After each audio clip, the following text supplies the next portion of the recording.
Hello বন্ধুরা, welcome back to my channel. আমি মাম্পি চলে এসেছি আরো একটি নতুন ভিডিও নিয়ে। আজকের ভিডিও খুব ইউজফুল হতে চলেছে। আজ আমি তোমাদের সাথে শেয়ার করব আমি কিভাবে নেকলাইনে বক্রম ইউজ করি, কারণ প্রচুর কমেন্ট আসছে আমাকে, বারবার অনেক কমেন্টে রিকোয়েস্ট করা হচ্ছে। অনেকেই বলছে যে তুমি বক্রমটা কিভাবে লাগাও। বিশেষ করে প্রিয়াঙ্কা, ও আমাকে বলেছিল মেসেঞ্জারে মেসেজ করে যে দিদি তুমি নেকলাইনে বক্রমটা কিভাবে ইউজ করো একটু দেখিও। তো আমি কিভাবে ইউজ করি, আমি কিভাবে নেকলাইনে ফিনিশিং দিই, আজকে সেটাই তোমাদের সাথে শেয়ার করব। আর আমি যেহেতু সব সময় বলি যে ফিটিং ডিপেন্ড করে কাটিং এর উপরে, আর ফিনিশিং ডিপেন্ড করে সেলাইয়ের উপরে, তো আমি আজকে কাটিংটাও কিভাবে করব সেটাও দেখাবো, মানে নেকলাইনের, আর ফিনিশিং কি করে দেবো গলার নেকলাইনে সেটাও তোমাদের সাথে শেয়ার করব। বক্রম লাগানোর জন্য আমাদের সবার প্রথমে দরকার একটা পেপার পেস্টিং। আর আমি বলবো তোমাদের সবসময় যেন তোমরা এই নর্মাল পেন ইউজ করো। নর্মাল পেন ইউজ করলে সবসময় ভালো, বাট যেহেতু ভিডিও হচ্ছে নর্মাল পেন ইউজ করলে ওটা ভালো শো করবে না, তার জন্য আমি এই মার্কার পেনটা ইউজ করব। কিন্তু তোমরা যখন বাড়িতে কাটবে, আমিও যখন কাটি নর্মালি বাড়িতে, আমি তখন এই পেনটাই ইউজ করি। নিয়ে নিয়েছি একটা পেপার পেস্টিং। এই পেপার পেস্টিংগুলো খুব পাতলা হয়। দোকানে গিয়ে যদি বলো কুর্তির বক্রম বা পেপার পেস্টিং, তাহলে এই পাতলা পাতলা কাগজের মতন এই পেপার পেস্টিংগুলো দিয়ে দেবে। এর এক সাইড থাকে পুরো প্লেন, আর এক সাইডে থাকে মানে যেটা পেস্টিং হয় সেই পেস্টিংগুলো থাকে, সেই জায়গাটা চকচক করে। ওটা পেপার পেস্টিং দেখলেই বোঝা যাবে। যে পাশটা চকচক করে সে পাশে আমরা ড্রাফটিং করব না, যে পাশটা প্লেন থাকবে সে পাশেই আমরা ড্রাফটিং করব। এখন যে ব্লাউজের গলাটা আমরা তৈরি করব সেটা হচ্ছে একটা সুইট হার্ট নেক। সুইট হার্ট নেক অনেক টাইপের হয়, আমরা এখন একটা টাইপের সুইট হার্ট নেক তৈরি করব, যার ডিপ হচ্ছে 8 ইঞ্চি। যার জন্য আমরা নিয়ে নিয়েছি একটা 9 ইঞ্চি লম্বা ও 8 ইঞ্চি চওড়া একটা পেপার পেস্টিং বক্রম। ফিনিশিংয়ের সাথে সেলাই কাজ করতে হলে প্রেস আমাদের কাছে একটা গুরুত্বপূর্ণ চরিত্র। প্রেস ছাড়া ফিনিশিং আনা একটু কষ্টকর, তবে প্রেস থাকলে আমাদের ফিনিশিংয়ের মাত্রা বহুগুণ বেড়ে যায়। যাই হোক, এবার আমাদের এইটা হচ্ছে ব্লাউজের ফ্রন্ট পার্ট, যেখানে আমরা নেকলাইনটা তৈরি করব। নেকলাইন তৈরি করার আগে বেশ ভালো করে আমি কাপড়টা আয়রন করে নিলাম, প্রেস করে নিলাম। এবার ঠিক মিডিল বরাবর এমনভাবে প্রেস করেছি যাতে মিডিলে একটা চিহ্ন হয়ে যায়। এখানে আমি একটা 32 সাইজ প্রিন্সেস কাট ব্লাউজের নেকলাইন তৈরি করছি, যার শোল্ডার রেখেছি 5 ইঞ্চি আর রেডি শোল্ডার হচ্ছে 2.25 ইঞ্চি। বক্রম কাটার আগে মেন ফেব্রিকের মেন শোল্ডারের মাপ নেওয়া খুবই জরুরি। আমার রেডি শোল্ডার কতটা থাকছে তার উপর ডিপেন্ড করছে যে আমি বক্রম কি মাপে কাটবো। দেখো, এখানে ফুল শোল্ডার 5 ইঞ্চ আর রেডি শোল্ডার 2.25 ইঞ্চ, সেলাই মার্জিন 1/2 ইঞ্চ, তো টোটাল 2.75 ইঞ্চ, বাকি রইল 2.25 ইঞ্চ। এবার বক্রম কাটিং করব এই 2.25 ইঞ্চ এই মাপে।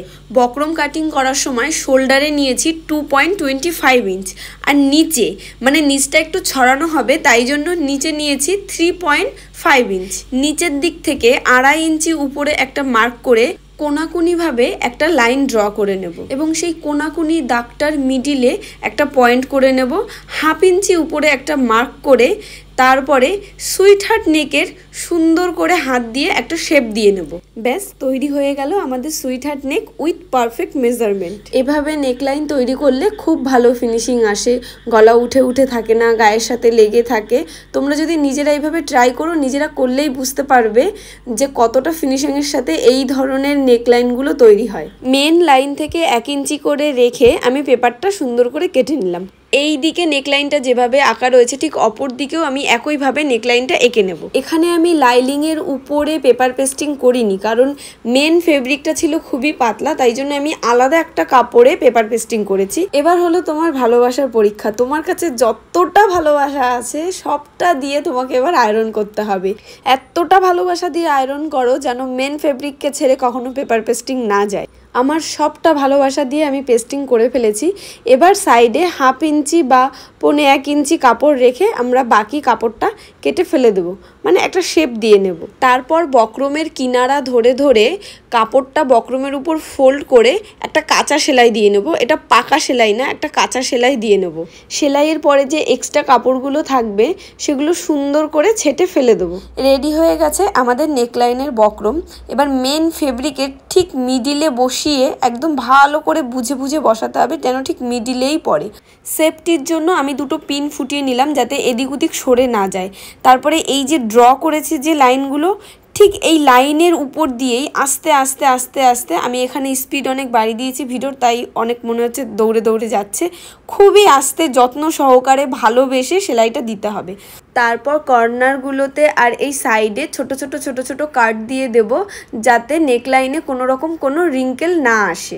শুধু তাই নয়, আরও একবার নেকলাইনে ভালো করে প্রেস করে নেব, যাতে খুব ভালো ফিনিশিং আসে।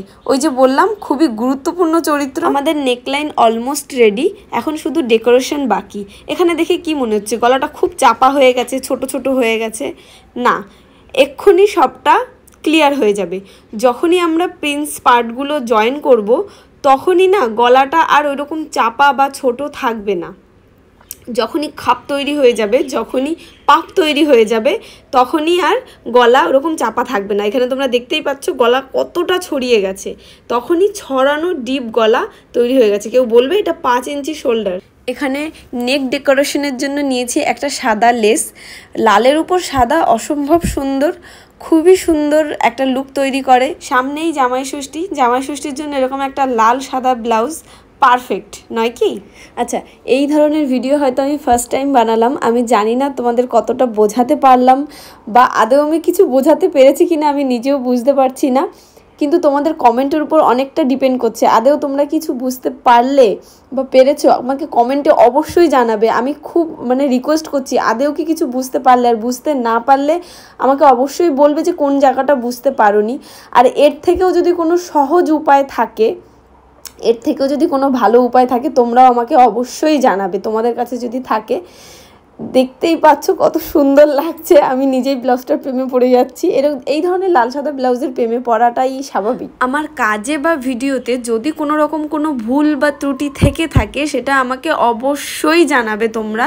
কারণ আমি মনে করি শেখার বা জানার কোনো বয়স নেই, শেখার কোনো শেষ নেই। আমার এখনও অনেকটা শেখা বাকি, অনেক পথ চলা বাকি।